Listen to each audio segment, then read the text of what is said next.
hold on a second. You're working with that guy to get Kyle Rittenhouse's phone. The guy's not serving a warrant for the phone of the guy who tried to execute Kyle Rittenhouse. And by the way, FBI, you have footage that you've lost. And you raided James O'Keefe's house. I don't know if it's just me, but I am beyond having any trust in the FBI. Before we go to this clip, I want you to understand here, the FBI is not out there to protect you.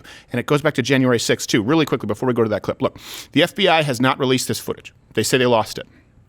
Now, remember how I said the Kyle Rittenhouse trial? Imagine where this kid would be if we didn't have all of this footage. Yeah. Right? If we didn't have footage more than you can watch in a lifetime showing people yelling, serial pedophiles yelling that they were, F you, I'm going to kill you, get his ass, hitting him with a skateboard. If we didn't have all of that footage and it was just he said, she said, this kid would fry. Yeah. Now we go to, the FBI had this footage, which, by the way, more than, this trial, this case should have been thrown out, okay? Yeah. Now January 6th, let's go to that. They want to create that exact scenario with Donald Trump. What does the FBI want? They have warrants for his phone, his texts, his emails, any communications that had taken place, his computers, but they're not releasing hundreds of hours of footage from January 6th. Yeah. And we'll go back to that. But think about, could it be as well? Because there you had hundreds of thousands of people on the Capitol lawn. And I'll get to this in a second. Let's go to Kyle Rittenhouse. I have a theory, and it's entirely an inference, but I will make the case for you that the FBI has a lot of agents in the field deliberately acting as catalysts for acts of violence in some cases. All right, let's go to this Kyle Rittenhouse clip. This is new. I'm seeing it for the first time. Things quickly on the record, Your Honor. Number one, on Friday, the parties received a high-definition copy of a video drone footage that we all previously had lower resolution copies of. It's from a source identified as Brandon Beeman or Urban Unaired. Urban Aired, something like that. And I believe there's an agreement that that's going to be added to our stipulated list of authentic videos so that we won't need a witness to lay a foundation of authenticity. I want to put two things. So what is he saying? He's basically saying that, are they saying that footage was not from an FBI? It was from some... They're saying it from an urban air. So somebody had a drone over the riot. But they initially said it was from the FBI. It may be separate footage that the FBI had and lost. That's no. We can go back to the first day of the trial. They said FBI footage. They said we right. Yeah. They described it as FBI footage. Now they're saying it's not. You don't have to think about it, dude. Footage provided by the FBI. Dave, you remember that? You watched it. Remember they described it as FBI footage. Yeah, they did. Well, they could have just confiscated it. Like a diary. Yes. And then they fumbled it and lost it. So here's the thing. They also asked for, they said if it was a plane for the FBI, they asked for a tail number of it. They were trying to get identification on it. So it looks like there's two things happening. One, the FBI, it looks like did have something in the air taking footage. And also there was additional footage available that the FBI either confiscated or took themselves that was higher quality and didn't have access to it because they said they lost it and now they I don't believe it because we've already looked through trackers and didn't see other flying aircraft. Objects. Let me tell you why I don't believe any of it. Horseradish. Not even sure. So the prosecution is acting really shady too. Okay, let me give you a couple of examples here. Detective Martin Howard. Okay, he was the detective who's on this case. Guy who was a detective for less than 2 years. Keep in mind, given the most important case in Kenosha County of the decade, he had a warrant for Gage Crosskrutz's phone. That's the guy with bicep guy. Yeah, the guy who got shot in the biceps. Biceps guy. So he had a warrant for it. This is important. The prosecutor, Thomas Binger, instructed the detective who had a warrant not to serve the warrant. So this detective, and then I'm going to tie it back to the FBI, had a warrant for the footage of the guy who attempted to execute Kyle Rittenhouse, didn't serve it, didn't get his footage. Here's, just so you don't believe me, you don't have to take my word for it. You went in the phone without a warrant for Mr. Huber, correct? We don't need search warrants if they're deceased. That's your opinion, correct? Yes. Okay. You went and you got a search warrant, which you drafted and were the affiant, meaning you swore to it, for Mr. Grosskitz's phone, correct? Correct. And then it was never executed, correct? No, because I did not feel comfortable with my knowledge of Marcy's law, and I wanted to err on the side of caution with that. You can get into the phone other ways, correct? Which phone are we talking about? Grosskitz's. Biceps guy. I see you have consent on one side or a search warrant on the other side.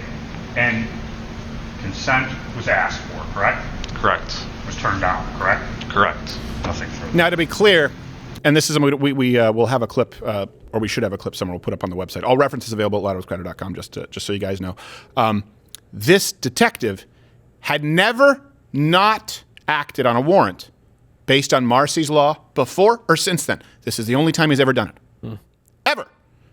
And the good thing is, the little asshole with the gun who tried to execute Kyle Rittenhouse was live streaming on Facebook before they removed it, but time machine, we still have it. So let me explain to you what Marcy's Law is here, which is what he used as a defense for not serving a warrant for the only time in his career as a detective. Marcy's Law protects victims of crimes from searches and seizures.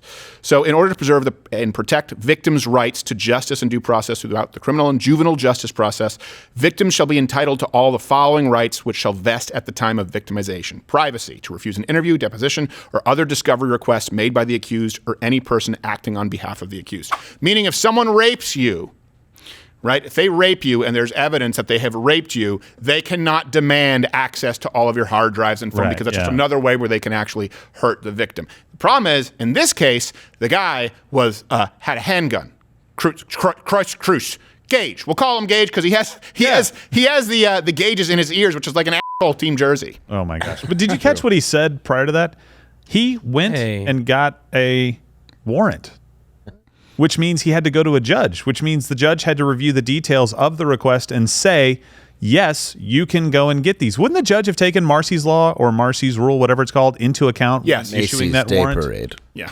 Seriously, I mean, he just basically said, I thought it was compelling enough to go and get the warrant, and then I had a change of heart. And well, here's what's also interesting. He said under Marcy's Law, because he believed that Crowder's Gage was the victim. Yeah. And I guess if anyone is shot, if you want to say that the victim, regardless of whether it's self-defense, then let's at least acknowledge that it would go both ways. Here's what's interesting. The Kenosha PD reached out to the FBI to unlock Kyle Rittenhouse's phone. Back in 2020, when you seized Mr. Rittenhouse's phone, you wanted to get in the phone, you immediately sent it to the FBI so that it could be opened or cracked, and they told you they couldn't do that, correct? Correct.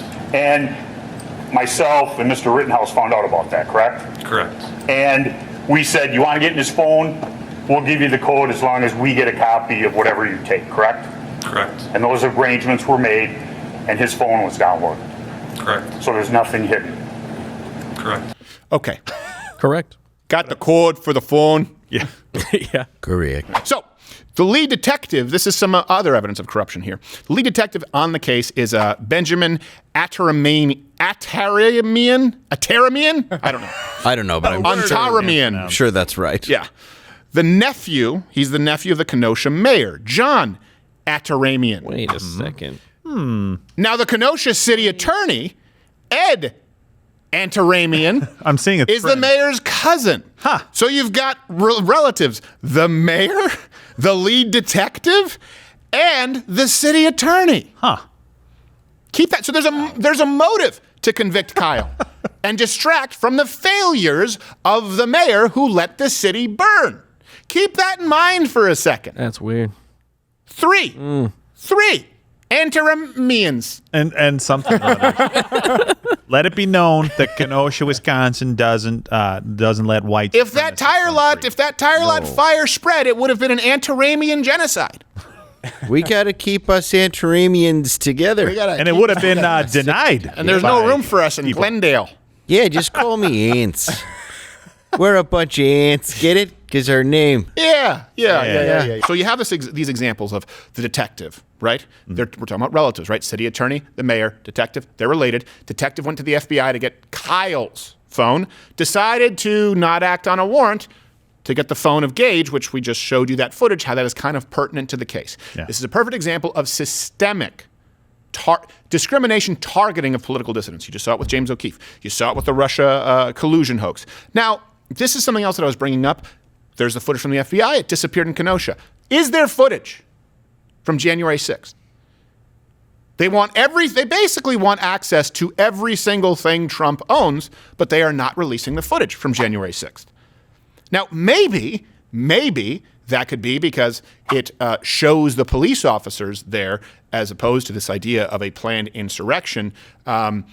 Police officers, Capitol Police, opening the doors agree with it, but respect it.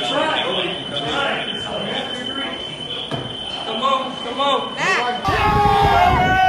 Police are squabbling with protesters. Oh, there we go.